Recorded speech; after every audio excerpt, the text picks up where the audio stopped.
El doctor Jiménez obtuvo el grado de químico bacteriólogo parasitólogo por la Escuela Nacional de Ciencias Biológicas en el año de 1961.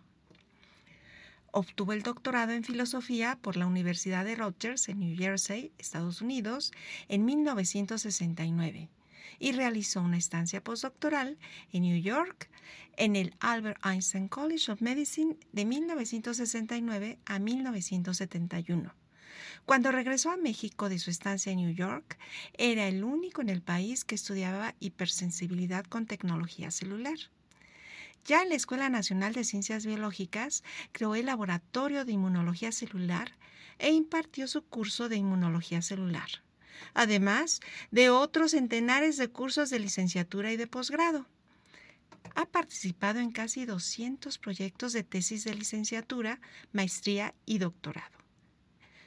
También ha publicado 70 artículos en revistas científicas. En la Escuela Nacional de Ciencias Biológicas ocupó todos los puestos administrativos, desde jefe de laboratorio, jefe de departamento, hasta director. Ganó 2 veces la presea Lázaro Cárdenas, que se entrega en el Instituto Politécnico Nacional como premio a la excelencia en el estudio, el trabajo docente, el trabajo administrativo y la investigación científica. Fue miembro del Sistema Nacional de Investigadores y de la Academia Mexicana de Ciencias y es miembro de las Sociedades de Microbiología e Inmunología.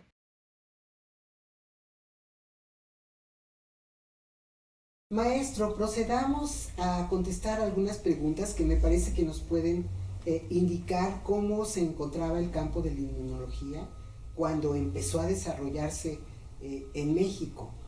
¿Nos puede usted decir algo al respecto? Sí, recuerden que yo no era inmunólogo. Mi formación original fue de microbiólogo, pero conocí a los inmunólogos más brillantes de la época, sobre todo al doctor Salazar Mayén, que fue, deberíamos considerarlo como el pionero de la inmunología en México, con la formación de una gran cantidad de inmunólogos notables, como Sergio Estrada, Librado Ortiz, Alejandro Escobar, Clara Gorodetsky, y después prácticamente todas las generaciones de alergólogos y que salieron en adelante.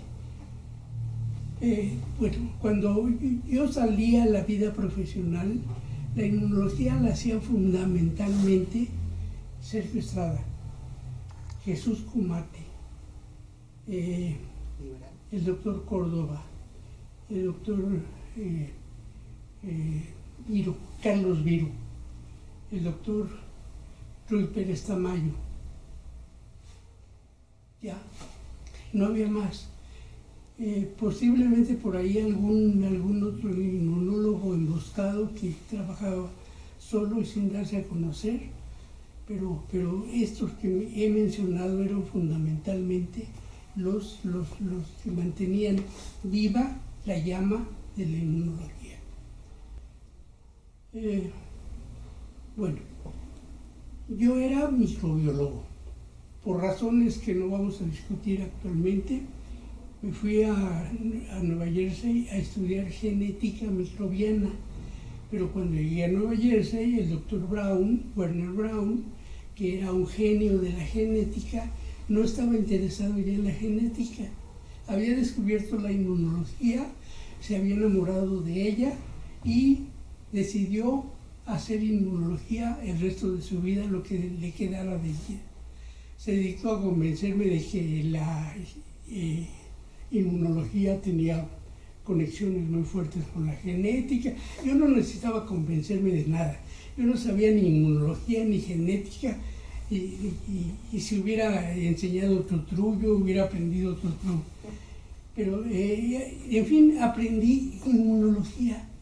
Entonces, a los 2 días de haber llegado, yo estaba haciendo ya experimentos en los cuales veía producción de anticuerpos, regulación de anticuerpos, pero ya en una forma más funcional, más moderna, más práctica.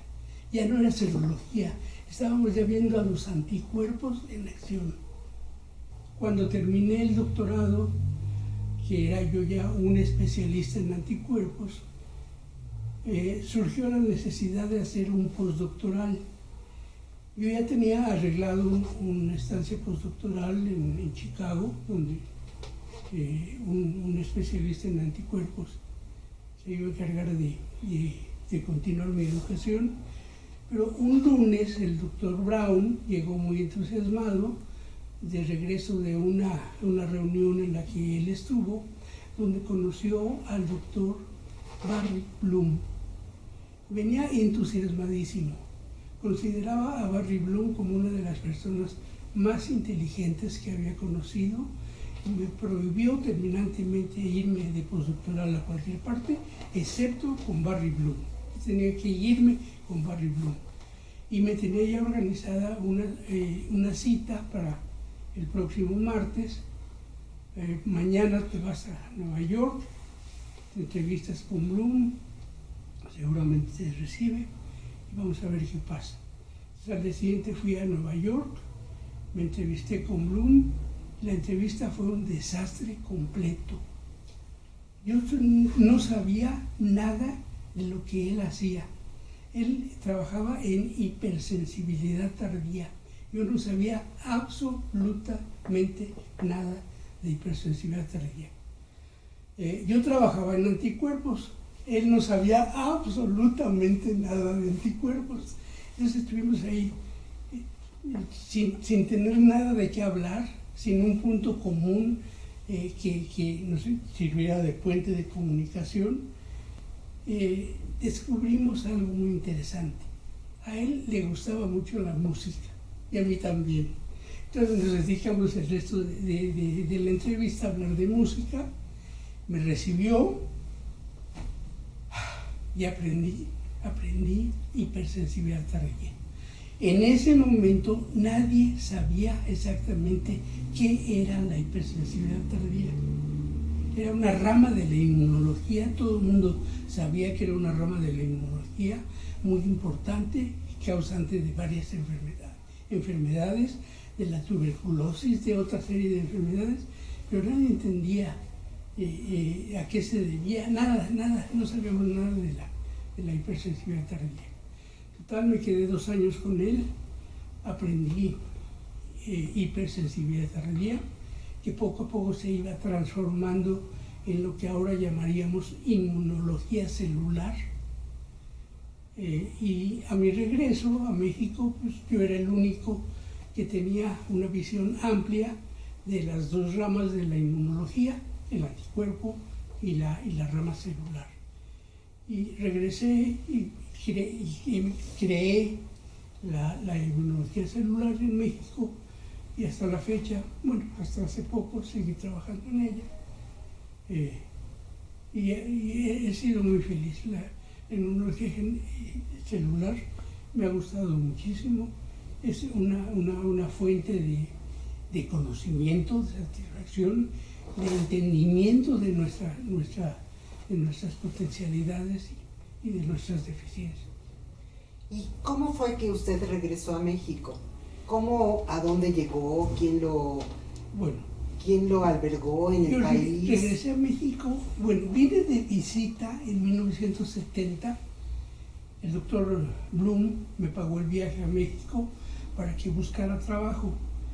Me entrevisté en todos los sitios en donde se hacía inmunología y en ningún sitio me corrieron expresamente. En todo el mundo quedamos en todas partes quedamos en que nos interesa mucho, vamos a ver, vamos a seguir en contacto, excepto en la universidad. En la universidad el doctor Pérez Tamayo me dijo que estaba muy interesado, que tenía 2 lugares en el laboratorio de biomédicas, pero esos 2 lugares estaban ya reservados para 2 estudiantes de RUI, que en ese momento estaban en los Estados Unidos, que son Roberto Kreischmer, Carlos Larralde, que estaban todavía estudiando, terminando su trabajo en Estados Unidos. En todos los demás sitios se me dijo sí, nos interesa, nos mantendremos en contacto. Pero el único que hizo algo fue el doctor Sergio Estrada. En mayo siguiente, en 1971, recibí una carta del doctor Estrada diciéndome: ya véngase, mijo, ya tenemos el nombramiento de tiempo completo. El doctor Oscar Rojas, el compañero del departamento, se encargó de falsificar mi firma en todos los papeles en donde fue necesaria, de modo que en mayo yo ya tenía todos mis nombramientos arreglados, todo en marcha, y me estaban pagando desde enero. Entonces me regresé en mayo, y ya todo lo demás ha sido historia moderna. Doctor Jiménez, ¿nos podría decir cómo empezó la inmunología organizada aquí en México? En México la inmunología comenzó a organizarse cuando regresó de Estados Unidos el doctor Sergio Estrada. En 1963, ya he mencionado los que trabajaban en esa época haciendo inmunología, pero cada uno lo hacía por su cuenta. El doctor Estrada se encargó de molestarlos, de reunirlos, de convencerlos de que había que trabajar en una forma coordinada, que había que hacer inmunología juntos, todos juntos. Y se empezaron a reunir. En 63 empezaron las reuniones, o en 64, no lo sé. Yo era microbiólogo, yo no iba a las reuniones. Pero me enteraba de las reuniones, y ocasionalmente, cuando el tema era interesante para mí, yo iba a algunas de estas reuniones, que generalmente eran en el hospital infantil. El doctor Kumate nos proporcionó espacio, entusiasmo, mucho entusiasmo, energía, esa gran energía que el doctor Kumate tenía. En fin, él se encargó de promover intensamente las reuniones de inmunología en el Hospital General, y continuaron a lo largo de esos años. Yo me fui en 67, en enero de 67 me fui nuevamente a Estados Unidos a hacer mi doctorado. Hasta donde yo sé, se siguieron reuniendo, y cuando yo regresé, y yo ya era inmunólogo, ya me interesaban las reuniones de inmunología. Me incorporé al grupo, no falté jamás a las reuniones de los lunes del hospital infantil, porque eran en el hospital infantil estas reuniones, los lunes a las 8 de la mañana. Poco a poco estas reuniones empezaron a disgregar, porque moverse a las 8 de la mañana en metro, los lunes en la mañana, era imposible, era la muerte. Entonces la afluencia empezó a disminuir, cada vez las reuniones eran más pequeñas, y acabaron prácticamente por desaparecer. Ahí fue donde se empezó a considerar la posibilidad de crear una sociedad de inmunología. Entonces, pues, las reuniones continuaron en una forma u otra, pero continuaron las reuniones cada vez con menos gente. Pero ya por 1975 ya comenzamos ya a preocuparnos por la creación de una sociedad de inmunología. En 75 nos empezamos a reunir. Los de la universidad no querían venir al Poli, los del Poli no queríamos ir a la universidad. Entonces las reuniones se hacían generalmente en terreno neutral, en alguna cantina de la colonia Guerrero, en donde discutíamos cómo iba a funcionar esa sociedad de inmunología, y además aprovechábamos para tomarnos 2, 3 y a veces 4 cervezas. Qué interesante, maestro. Y después cuando se creó la Sociedad Mexicana de Inmunología, ¿cuál fue la influencia que tuvieron las sociedades internacionales en ella? Las sociedades internacionales, prácticamente ninguna. No existía todavía la Unión Internacional de Asociaciones de Inmunología, no existía. Entonces las asociaciones de inmunología eran locales, y cada una pues, trabajaba como podía. En 1976 ya existía la Sociedad de Inmunología, se organizó el primer congreso, se nombró al doctor, el doctor Estrada fue el primer presidente de la Sociedad de Inmunología, el doctor Córdoba fue el segundo, yo fui el tercero. Organizó el primer congreso de inmunología en Huastepec, salió muy bien, muy bonito, nadie durmió, todos nos pasábamos toda la noche de parranda, bebiendo lo más importante del día era ponernos de acuerdo de dónde nos íbamos a reunir esa noche. Entonces, en la noche nos reuníamos en algún sitio, seguíamos la discusión, la parranda, y el congreso fue una maravilla. Bueno, al año siguiente le tocó organizarlo al doctor Córdoba, que para entonces había sido desterrado a La Paz. Ya no estaba en México, estaba en La Paz. En La Paz se había hecho cargo del Laboratorio de Investigaciones Biológicas de La Paz. Llegó a La Paz y encontró el Laboratorio de Investigaciones Biológicas, que era una casucha horrenda, sin absolutamente ninguna pieza de equipo, sin personal, pero el doctor Córdoba, activo como siempre ha sido, empezó a conseguir gente, empezó a conseguir equipo. Entonces, en un par de años tenía ya un laboratorio de biología en La Paz funcionando.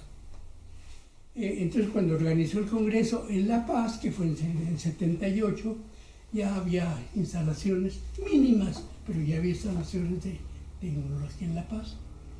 Casi toda la organización se hizo en México, la hicimos Quete y yo era el vicepresidente y Quete era la secretaria. Entonces nos encargamos fundamentalmente de la organización en México. El doctor Córdoba se hizo cargo de conseguir los locales, toda la logística en La Paz. Entonces se hizo el segundo congreso de inmunología en La Paz en 78, que resultó también considerablemente bien para la forma en la que se había trabajado. El tercer congreso, que fue ya en 81, me tocó organizarlo a mí. Lo hicimos nuevamente aquí en México, nuevamente en Huastepec, y para entonces ya existía la Unión Internacional de Sociedades de Inmunología, y la Unión Internacional de Sociedades de Inmunología empezó a patrocinar un curso anexo a, podía anexarse o no, pero nosotros lo anexamos al congreso, al tercer congreso de inmunología. Entonces, ese tercer congreso de inmunología fue todo en inglés. Toda la mañana la dedicábamos al curso que nos pagó la sociedad, la Unión Internacional de Sociedades de Inmunología, y la tarde era para el congreso de la Sociedad Nacional de Inmunología. Todos los invitados de la mañana asistían al congreso por la tarde. Entonces era fantástico porque le resultaba sumamente animado. Con la Unión Internacional de Sociedades de Inmunología nos pagaba unos 25 a 30 grandes de la inmunología, muy grandes.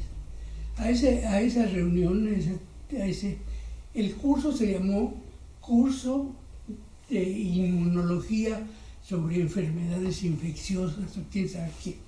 Entonces íbamos al curso en la mañana y íbamos En la mañana todos los asistentes al congreso íbamos al curso. En la tarde todos los maestros del curso iban al congreso. Entonces la pasamos súper bien. Y entre las personalidades extranjeras que participaron. Estaban John David, Bluestone, no sé, un montón vino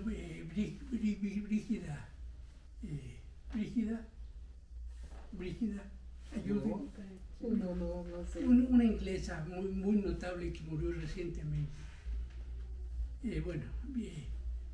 Vinieron personalidades de todo el mundo, de Estados Unidos, de Inglaterra, de Europa, hasta de Australia llegó algún investigador.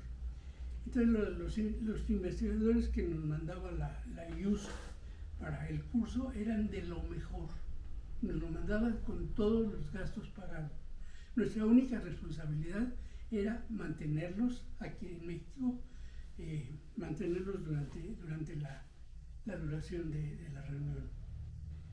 Pero la organización fue perfecta, fue magnífica. El Politécnico cooperó ampliamente, la universidad también. Creo que hasta el seguro nos proporcionó algunas cabañas para los invitados. En fin, el congreso fue un éxito y lo gozamos intensísimamente. Bueno, pues lo que yo puedo decir es que los años en los que nosotros fuimos estudiantes siempre fue una maravilla ir a esos congresos, Sí. porque el nivel académico era muy alto, la convivencia con los compañeros era extremadamente cercana y además el intercambio con los profesores. No, y muchos de los estudiantes se hacían amigos de algún investigador notable y con eso se garantizaba la estancia en el extranjero. Entonces muchos se pudieron ir a estudiar al extranjero gracias a los contactos que establecían en estas reuniones. Ahora, esta reunión no fue la única. La IUS nos pagó varios cursos posteriormente que se celebraron, uno en Guadalajara, cuando era el presidente de la Sociedad Librado Ortiz, otro no me acuerdo dónde porque yo no fui. En Oaxaca. En Oaxaca, cuando la presidenta era la presidenta. No sé, Kate Williams. La que usted conoce. Ethel. Ethel. La maestra Ethel era la presidenta de la sociedad y le pagaron. Entonces se hicieron varios congresos junto con los cursos que la Unión Internacional de Sociedades de Inmunología nos patrocinaba. Se hicieron el de Guadalajara, el de Oaxaca y por lo menos otro más que no recuerdo, por lo menos. Bueno, de esos cursos, la verdad es que todos los que vivimos esa época nos sentimos orgullosos de haber podido conocer a Úrsula Storm, a Susumu Tonegawa, a Philippa Marrak, no sé, grandes exponentes de la inmunología. Ellos no vinieron a un curso, ellos vinieron nada más a un congreso, a Querétaro. Ahí estuvieron Tonegawa, Marrak. Yo no fui tampoco. Ya, en los últimos años me volví ya muy impuntual, ya dejé de ir a los congresos. Entonces ya hace mucho que no voy a congresos y desde luego no vengo a este porque no haría falta el video si me tuvieran aquí en persona. Bueno, pero sí es interesante mencionar que aún ahora que se encuentra jubilado, sigue usted en contacto y todavía va a los seminarios de la Escuela Nacional de Ciencias Biológicas a pie, a escuchar lo que discuten en ellos. A escuchar y sobre todo a mantenerme al día. Aprendo mucho en estos seminarios.